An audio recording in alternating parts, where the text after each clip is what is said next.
Hello, everybody. Welcome to another great episode here at Chidera's Corner. It is your girl, Chidera. That's me, obviously. And today we are back again with another episode. Today's topic, we are talking about unlocking the path of financial freedom for the Africans in the diaspora. Now, this is part two, follow up with the amazing investment strategist who will be joining us shortly. Paul, he was talking to us in one of our previous episodes about investments for entrepreneurs, how to grow wealth, how to budget, and things of that sort. So he's also going to be joining us any moment from now. Hey, Paul. Hi, sir. Hello, Thank viewers. you so much. Yes. Thank you so much for your patience as we were trying to get together some technical issues earlier. But yeah, today again, we're talking about unlocking the path of financial independence for our fellow African brothers and African sisters here in the diaspora. Not that we're forgetting those in the motherland, right? But we need to get our stuff set here so that we can have value to add to our friends and families in the motherland, right? Absolutely. I agree with you. Yeah. So let's begin with how can Africans here in the diaspora effectively manage their finances to achieve financial independence or independence overall? All right. Okay. So thank you so much for the opportunity, Chidera, for listeners and viewers who have taken some time off their busy schedules to listen to this and watch this episode. For me, being passionate about the African community stems from the fact that I am African by birth. I was raised in Africa a little bit before I moved to the US, but I pretty much moved around a little bit from the UK and then eventually found myself here. Now, one thing that I see is there's a huge gap between Africans in the diaspora, right, and the reality on the ground. Now, this is what I mean.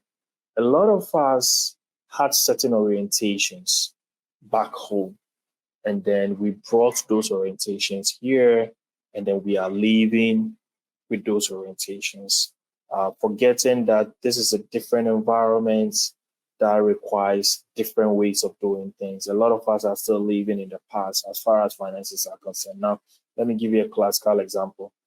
What I tell people is in the US or the developed economies, it could be Europe or the US or anywhere, your personal finances are an essential part of who you become, how you manage your personal finances, how you unlock wealth. I mean, what kind of strategies, what kind of plans you put in place are an essential part of who really you become, right? Unlike back home, a lot of us, there's no credit system back home. Right. There's no a mortgage. Our mortgage systems are not efficient like the mortgage systems we have here. Back home, those who have mortgages are only just 1% of the total population. These are people who work in the banks, in the oil industry. They have the privilege of, so a lot of us don't really understand how mortgages work. And then we come here forgetting that here, you cannot live in this country without having some knowledge about personal finances. Because if you want a credit card, you need some basic knowledge about credit card. If you want to buy a home, you need some strategies, you need some basic information on how to buy a home. You need to put your finances in order, right? Yeah. So now the question is, how do you close that gap? I guess that is where we are now and why we are trying to have this conversation. Now, this is what I would say. A lot of us individually, we are doing well. People are doing well, but we don't have this community among ourselves, right?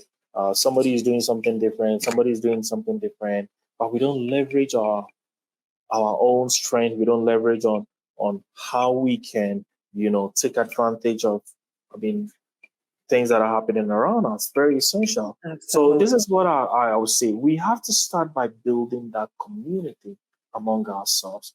We have to understand that we don't have a community. We don't have a practical community, if I want to put it down.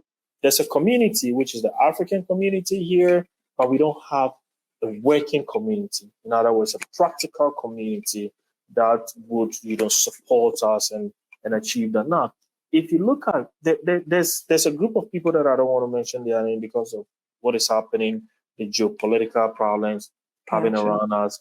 But this group of people, right? I quite remember we did a research back in college, and this group of people just occupy just a little bit below less than 1% of the world population. Yet, if you want to talk about, they occupy about 25% of the world's billionaires and millionaires we have. Virtually every top US large cap organization, it's owned by this group of people. They are very influential, and some of you that are smart who know the kind of the group. Right. You know what? They leverage so much on togetherness. They leverage so much on community. They don't do anything outside their community. They premise everything they do within the community. So I think we have to start seeing ourselves in that light. We have to start doing things within the community.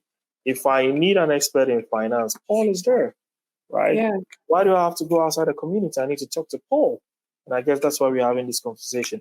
If I need a lawyer, I have to look for somebody within the community, right? If I need somebody, I need to look within the community. That is how we can build wealth, and the wealth stays in that community. Listen, any wealth that goes outside the community, that community does not have a future. I mean, just look at times. Look at times. Go back to history and look at times. Any wealth that stays within the community, I mean, that's exactly that community will stand the test of time and then grow over time. Now, so as I was saying, a lot of us bring that African mentality here, and we do things the same way. We don't plan our finances well within the community. We don't educate ourselves. Let me give you an example. I know some Africans who move here, and guess what? Already people have started telling them, "Oh, don't take credit card. Credit card is not good. Credit card is you don't have to take credit card." And then I ask them, where do you get this mindset from? They said, "Well, somebody said I shouldn't take credit card." And I ask you, credit card, it can be a tool in your hand, which is good, and at the same time, it can be a tool in your hand which will lead to distraction. Right? It depends on where you want to stand. You want to stand at where you use it to do things and then grow your business and then grow yourself, or you want to be at the other end. So you decide where you want to be depending on how you use your credit card, right? But credit card is good. I mean, on the general terms, I would say it is good. It affords you a leverage. I mean, how do you buy a house if you don't have a credit score? How do you do if you don't? And then they have this mindset, they will come and then they don't have a credit score. Now they are ready to buy a house. They have to wait to have a credit history. They have to wait to have a credit score, to be able to buy. So education is very important. You need to get the right education within the community, get closer to people, right? That is how you start the path of financial freedom as an African who just moved here, right? You need to get education, get the right people around you. I mean, Chidera is there. You can ask her. I mean, as far anything that has to do with investment and all that, I mean, she has the right contact. She'll get you to the right people who would help you. So we need to start building the community. We need to get the right education among ourselves. We need to ask the right questions. We need to build each other. And we can only do that when we see ourselves as a community. I love the keyword that you have been mentioning over and over, and that is the concept of community, a communal environment. And I think that's something that as a people, unfortunately, we do lack. Yep.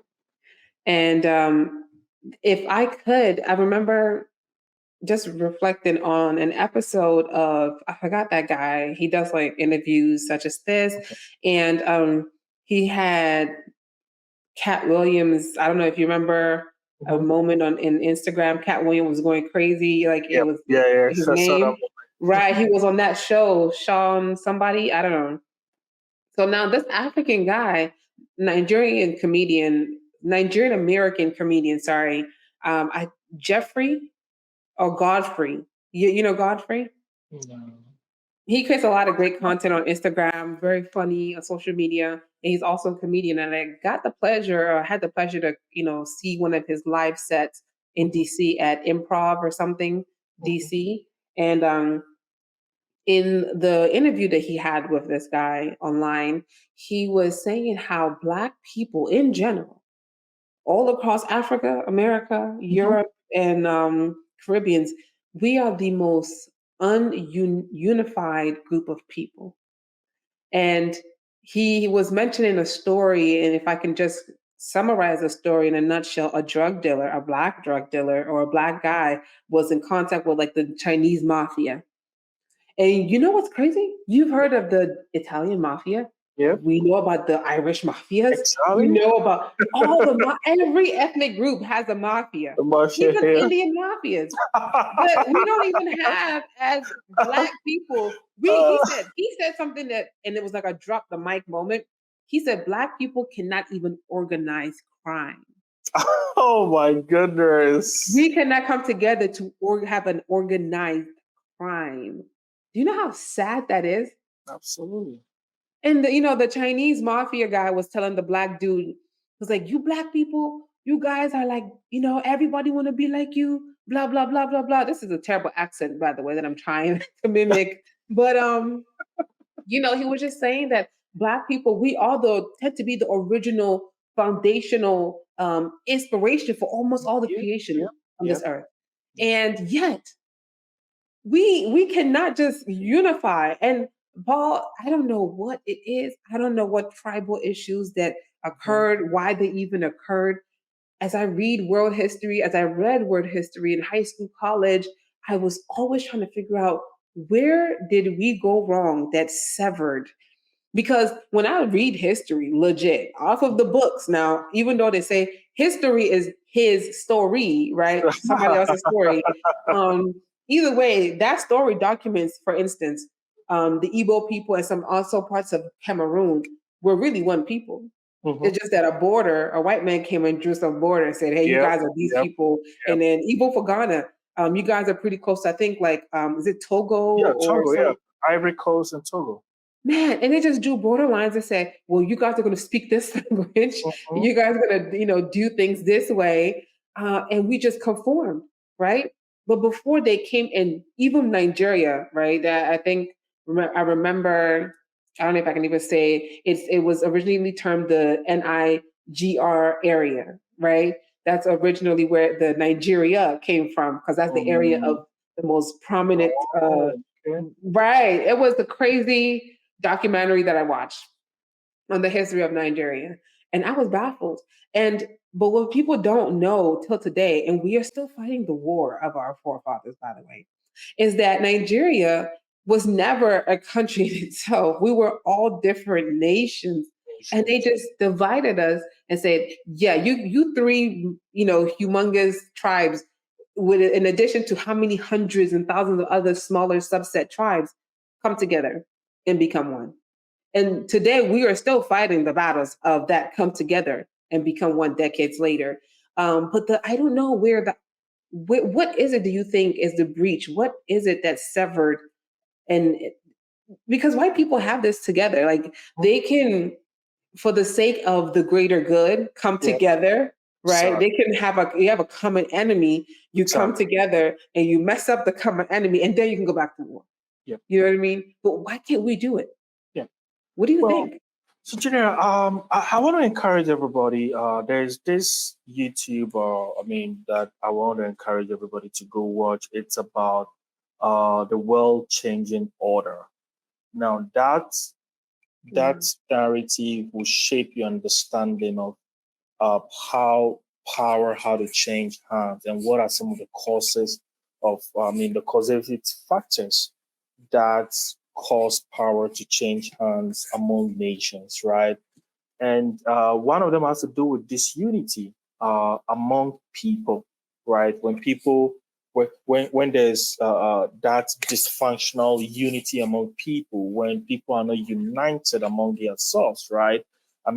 That would translate in, losing their power to another group of people. So Ray Dalio, he's, our godfather in investment. he says so many things about that YouTube and how even the US, I mean, if care is not taken, we will recede power to China because, I mean, we are so divided as a country now, politically, and all that is going around us. And the other powers are becoming much more united, right? They have their differences, like you said, even white folks, right? They have their differences. But if they have to face another group of people, they unite, right? So that they can face that other group of people. So I think that is something that is lacking among Africans in the diaspora. We Yeah. don't understand the power of unity. We don't understand how we can do so much together. So until we rechange our mindset, until we renew our mindset constantly and understand that there is strength, there is power in unity, we have to make that conscious effort. And Chidera, I have Yeah. to say, must start with us. We have to start that. If you go, there's a book I also want to encourage everybody. I'm not advertising a book, but I want to, for purposes of education. I mean, there's a book which is written by the ruler of Dubai, Mohammed Al Maktoum, which is The Race of Excellence. And that book, I will encourage everybody to read that book. That book tells you everything about Dubai. Today, all of us want to go to Dubai. I want to go and see beautiful things in Dubai. That book will tell you where Dubai came from, where they are currently, and where they want to go. And if you look at all these points, right? All these, there is a connecting factor, and that connecting factor is unity among them. Unity. They are very much united. Earlier on, I alluded to the fact that the most powerful community globally, right? They constitute over 25% of the world's billionaires. When you have wealth, you are powerful. You agree with me. When you are, especially in the US, right, and other places, when you have wealth, you become so powerful and control and do so many things. So we have to build that unity. That we need to do that consciously. We need to put our differences aside and say, okay, you know what? I am Ghanaian. I am from Nigeria. And these days, let me digress a little bit. I see a whole lot of irrelevant competition. Who has the best food? Who has the best days? I mean, we are just channeling our energy to. I mean, why not having a competition about who has the best innovative idea? Who among the African community will bring the nearest buzz, the nearest internet sensation in the world? Who? And then we are always having this competition about relevant things in court instead of channeling our energy and becoming much more united, right? And so for me, it has to start with renewing our mind. We missed it because we are still in our old self, right? From where we came from, our respective countries, we are still in our old self and forgetting that, oh, we need to leverage on our unity to be able to grow as a community. I have people, because you are from a different country, they don't want to deal with you, right? Once they realize, oh, this person is Nigerian, this person is Ghanaian, they don't want to deal with it. I want to deal with no. We have to understand that we are Africans first. Before any other thing, we are African first before you are Nigerian, before we are Ghanaian, before we are anything. So we need to leverage on that, and then we need to push that agenda as Black people, doing things among ourselves, building a community to become prosperous. It is rather unfortunate that we only have very few Black-owned banks, and these are even regional banks. These are even micro banks. Why can't we have banks, huge banks that will support the Black communities and grow? And for me, that's one of my visions. One of my visions is to build asset management across board for the Africans in the diaspora, right? To start from that, I'm pretty much soon I'm starting educational programs on some of these things, right? How we can leverage and support each other. So yes, it has to start with a renewal of our mind. We need to put our differences aside and then see ourselves as Africans first before any other thing. That is how we can grow. You know, as you just said that, I remember the acceptance speech that Burna Boy's mother had one time at some award ceremony. I He said, remember. Right. The Yeah, last piece that she was saying, just remember that you were Africans before you became anything else. And I exactly. love that. I love that parting words. Yeah. And from everything you've said thus far, it seems we need to reimagine again how we see ourselves.